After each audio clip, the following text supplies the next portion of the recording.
Oi, gente! Oi, gente! Chegamos na nossa unidade 4, em que vamos tratar sobre avaliação, mediação e algumas contradições presentes na prática docente. Bom, quando a gente fala em avaliação, geralmente a gente pensa primeiro no instrumento que vamos utilizar. Prova, trabalho, seminário, projeto, portfólio. Como vamos avaliar? Mas existe uma pergunta anterior e mais importante do que essa. O que estamos considerando como aprendizagem?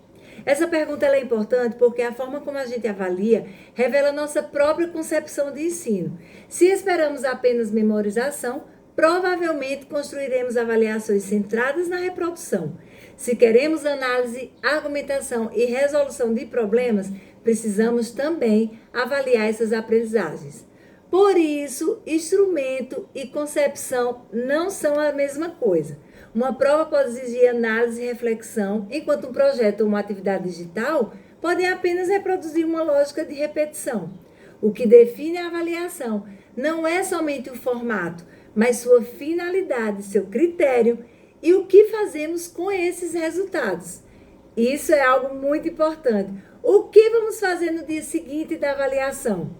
Se atribuímos uma nota e simplesmente seguimos adiante, a avaliação assume principalmente uma função classificatória. Quando os resultados nos ajudam a oferecer feedback, retomar conteúdos, modificar estratégias ou replanejar, aí sim, ele passa a integrar o próprio processo de aprendizagem. Portanto, a avaliação formativa não significa simplesmente avaliação sem nota. Significa utilizar aquilo que esta avaliação revela para tomar decisões pedagógicas futuras. Outro ponto fundamental é a gente pensar na coerência entre objetivos, ensino e avaliação. Se a gente afirma que quer desenvolver autonomia e pensamento crítico nos nossos estudantes, mas durante o percurso trabalhamos apenas com reprodução e ao final cobramos memorização, existe uma contradição. O estudante ele precisa ter a oportunidade de desenvolver durante o processo aquilo que depois será solicitado na avaliação. E nesse percurso entra a mediação docente. Já falamos de mediar. Mediar não significa apenas fazer pelo estudante e também não significa deixá-lo sozinho. O professor mediador, ele explica, questiona, oferece exemplos, sistematiza conhecimentos e intervém quando percebe que algo precisa ser retomado. Seu objetivo é favorecer uma autonomia que se constrói progressivamente. Também precisamos ter cuidado com a ideia de que toda metodologia considerada ativa produz automaticamente a aprendizagem. Uma sala pode estar movimentada, com estudantes trabalhando em grupo, utilizando tecnologia e realizando várias tarefas, e ainda assim haver pouca elaboração do conhecimento.